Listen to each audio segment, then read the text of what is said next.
Play ratings then, Leeds United 2, Everton 2 at Ellen Road. Feisty game of football. One, as I've said, that I think is slightly disappointing. Listen, a point at Ellen Road in the circumstances isn't a bad point whatsoever, and it's a good result, all things considered, but it is slightly disappointing. I do err on the edge of sort of 2 points dropped rather than 1 point gain today. But look, there you go. Anyway, let's get straight into it. Jordan Pickford, I'm going to give him a 7 today. Thought he played quite well. Didn't really have an awful lot to do. Although there was a lot of chances for both sides, there wasn't an awful lot for either goalkeeper to do today. I don't think Jordan was at fault for either of the goals, to be honest with you. I don't think he couldn't do anything more than what he did. He made a couple of good saves in the game. I think he made one from Rafinha. He made one, which was a really difficult cross, and he ended up getting his hands to it and parrying it out for a corner kick. So other than that, he didn't really have an awful lot to do, Jordan, today. But everything he needed to do and everything he needed to dealt with, he dealt with well. So I'm going to give him a 7. Luca Dean on the left-hand side. Going to give Luca Dean a 6.5 today.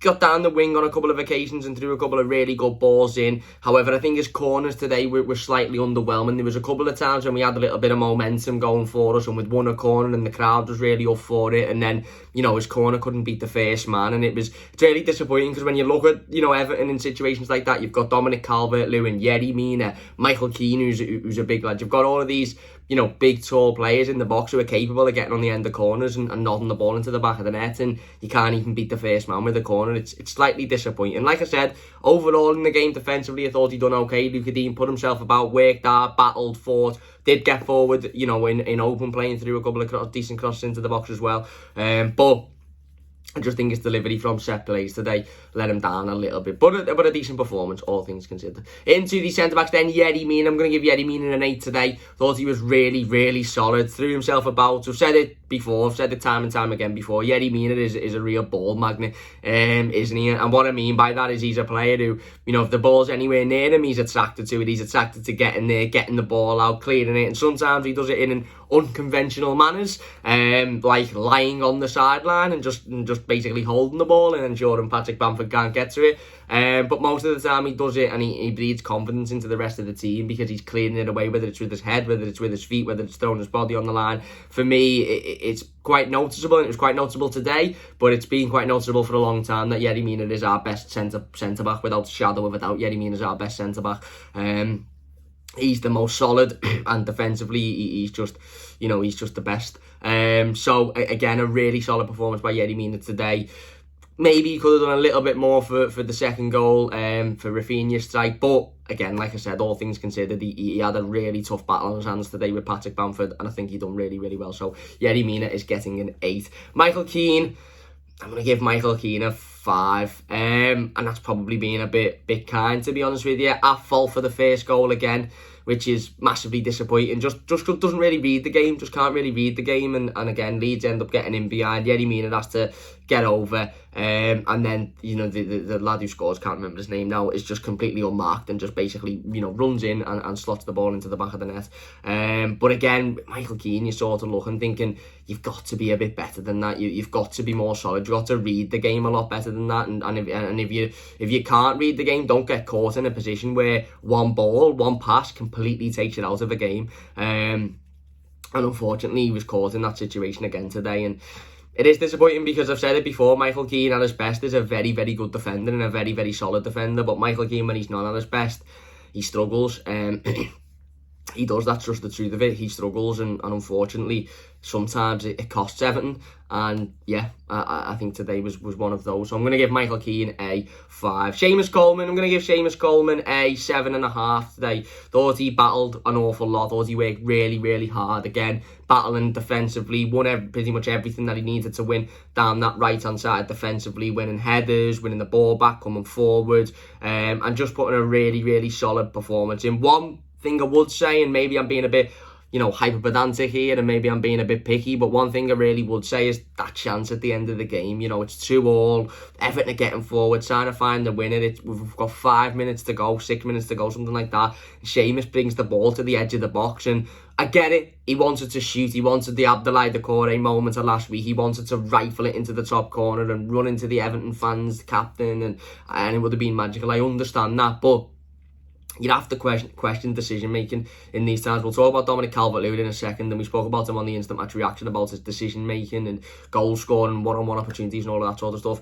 That's a prime example for me with Seamus Coleman. You've got the ball on the edge of the box, you've got Richarlison in the box, you know, he's got a good opportunity to get it onto his left and fire it at goal. You've got, I think, Dominic Calvert-Lewin to the other side of him, and you strike it with your weak foot from 20 yards out, and it rolls out for a goal kick, and that's pretty much the last chance of the game over. And it's just situations like that where you think, yes, you know, it would have been amazing if he'd have rifled it into the top corner, but was there a better decision then? And I think there was. The better decision was to get it to Richarlison, who was in the box, and allow him to take his man on or get a shot off. But you know, like I said, Seamus went to take the shot. But overall, other than that, I thought he had a really, really decent game today. So yeah, Seamus Coleman gets a 7.5. I think I gave him 7.5. Into the midfield then, Abdoulaye Doucouré. I'm going to give Abdoulaye Doucouré a 7 today. Thought he played really, really well. Battled, worked hard, fought.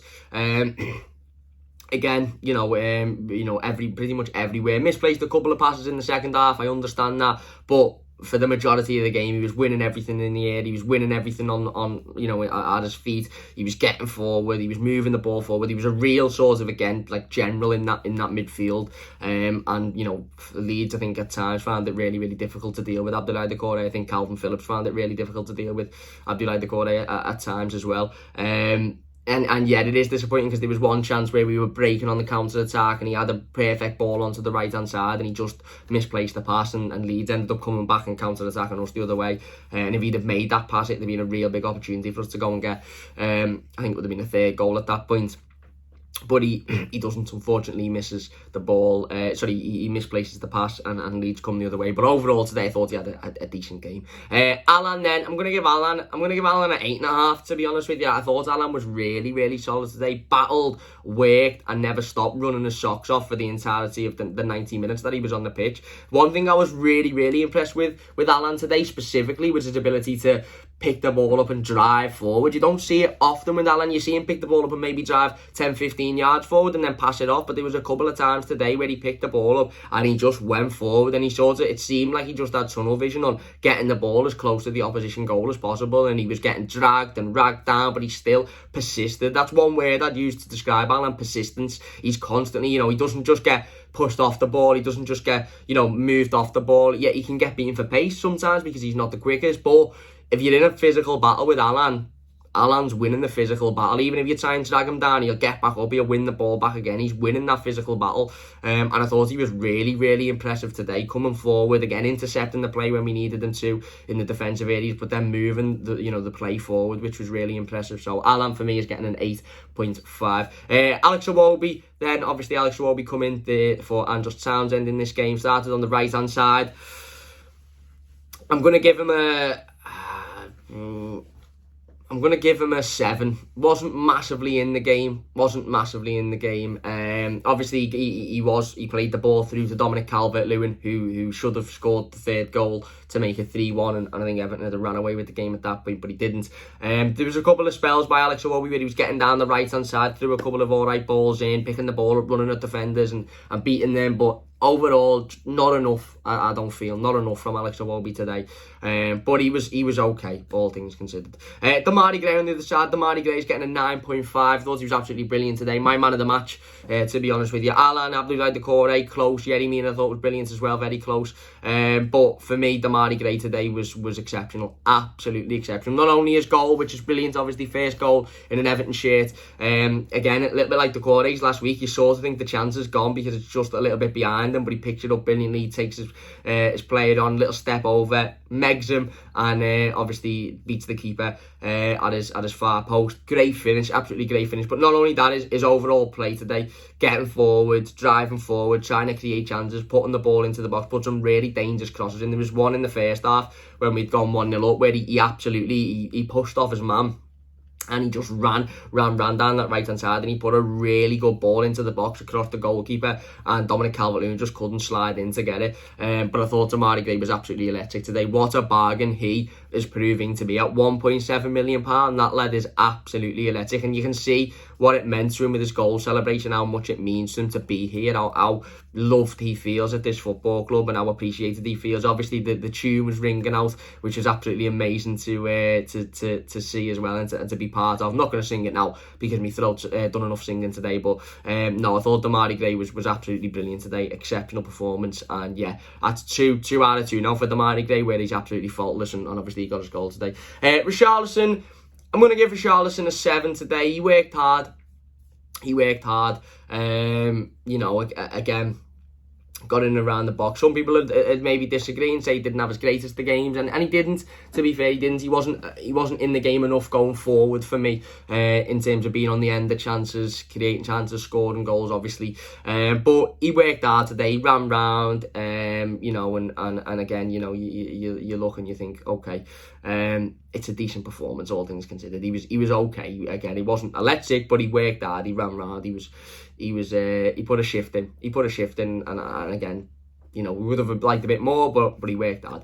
And then Dominic Calvert-Lewin, I'm going to give Dom a 7.5. Look, great penalty, by the way, absolutely brilliant penalty. Does well to win it by going down and appealing it, because a lot of players wouldn't have appealed that. A lot of players would have got up and gone, oh, you know, I'll just carry on. But no, he went down, he appealed it, and it was the right decision. It was absolutely a penalty, and an amazing penalty. Slotted it brilliantly into the keeper's right. Lovely technique, and showed why he should be our penalty taker. But it's those chances in the second half, and I don't want to be too harsh on Dom. I don't want to go in on him too much, because again, 2 goals in 2 games for Dom, and what was an excellent penalty today. And again, he worked hard, he got about, but that one-on-one, I just can't get it out of my head, because I remember thinking, as soon as he missed, I remember thinking, that's the winner. That was the winner, because you score that, you go 3-1 up, you've still got the momentum. Leeds all of a sudden are completely flat, and Leeds are known to be a side that, you know, if you go 3-1 down, floodgates open then, and it could be 4-1, 5-1, 6-1, as Manchester United proved last week. And you sort of look at it and go, that was it. That was the chance. He had another one, obviously, which is a little bit more difficult, where the ball come fizzing across and he got a connection on it and the keeper made a save. And then he had the header, which you would probably, like I said, 9 times out of 10 put your house on him scoring. So again, a good performance. He worked hard, and the penalty was a really good penalty. But you look at them with the chances and you think he should be doing better, should be scoring those. But look, he'll dust himself off, and go again next week against Brighton, and hopefully we see an improvement to Dominic Calvert-Lewin this season, because that's one big criticism of Dominic Calvert-Lewin, is in situations like that, one-on-one situations, he either panics, or he's not composed enough, or he's just not good enough for finishing those chances. So hopefully, as the season progresses, we see a Dominic Calvert-Lewin that you can sort of, like I said, put your house on, scoring a one-on-one. But today, it was disappointing, wasn't it? Onto the substitutes bench then. Andros Townsend. Going to give Andros Townsend a 6. Come on, ran round a bit, worked hard, got involved, but overall, you know, again, didn't really do much, did he? Fabian Delph. Yeah, I'll give him a 6.5. To be honest, I'll give him a 6.5 for the challenge at the end. The challenge at the end was an amazing challenge, by the way, absolutely amazing challenge. Wins the ball, but does it in such a classic 90s football challenge, wasn't it? But winning the ball and doing it as well. Again, Fabian Delph come on, ran around a bit. He come on the left wing for some reason. Obviously, didn't really get forward. Kept hold of the ball a couple of times, which was impressive as well. And then, like I said, made that challenge, which was good. And then Moise Keane. Spoke about Moise Keane on the instant match reaction. I'm going to give him a 5.5.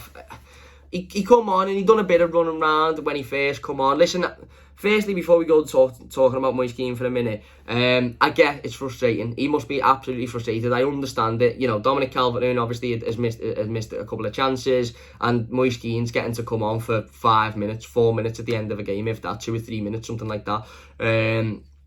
Obviously excluding extra time, so I get it. It's frustrating. It must be a little bit annoying. It must be a little bit, you know, angering for him to you know, only get a couple of minutes on the pitch when he might have been sitting there thinking, bring me on with 20, 30, 40 minutes to go and let me try and add a different dynamic to the game. But I just can't help but feel like he could have done more. Maybe I'm wrong. Maybe people will tell me in the comments, no, Cam, listen, he ran round, he worked hard. Don't blame him for being a bit annoyed, but he got about the pitch. But there was a couple of times, you know, when, again, in the last 5-6 minutes, there was one time where he picked the ball up, to be fair, and he moved forward and he looked like he was interested, and then he went and tried to win it again. But after that, there was a couple of times when, you know, the Leeds United defence were just passing it round, and he just sort of just standing there and as if to say, like, yeah, can't be bothered now. I've ran once, I can't be arsed now. Almost as if, like, oh, the game's finishing in a minute, so I don't really need to do much running around. And you sort of think, listen, if you're not bothered, if you don't want to be here, that's fine. You know, he's made it known before that he probably doesn't want to be here. He'd rather be somewhere else, and that's fine. But come on, and it's fine that he's frustrated that he's only getting a couple of minutes at the end of the game, whatever. But just come on and do a bit of running around, because I said it in the instant interaction, he'd have been faultless today. I'd have been sitting here saying, Moise Keane, 7, ran round for a bit, but I don't really, you know, can't really mark him because, to be fair, he wasn't given enough chance, but he wasn't given enough time. But to say that we're sitting here saying he could have worked a bit harder, he could have done a bit more, he could have ran round a bit more, he could have looked like he was asked a bit more. Maybe it's just me being a little bit particular and a bit pedantic about it, but I just thought that there was a couple of times towards the end of the game where he's only just come on and he's not chasing every ball down. He's not actively going out to try and, you know, again, you know, put pressure on tired legs in the Leeds defence. And maybe he was never going to do that because he wasn't given them as much of a chance to do it. But there you go. Anyway, they are the player ratings. Let me know your thoughts in the comment section down below. Don't forget to check out the instant match reaction as well. If you've enjoyed this one, please do hit that like button. As I said before, sorry it's a bit late. I've literally just got home from Leeds, so I had to wait, obviously, to get on the coach and stuff like that, and to come home. So, big thanks for watching. If you've enjoyed it, leave a like. If you're new to the channel, don't forget to subscribe, and we'll see you soon on the Mighty Blues. Cheers for watching. See you after.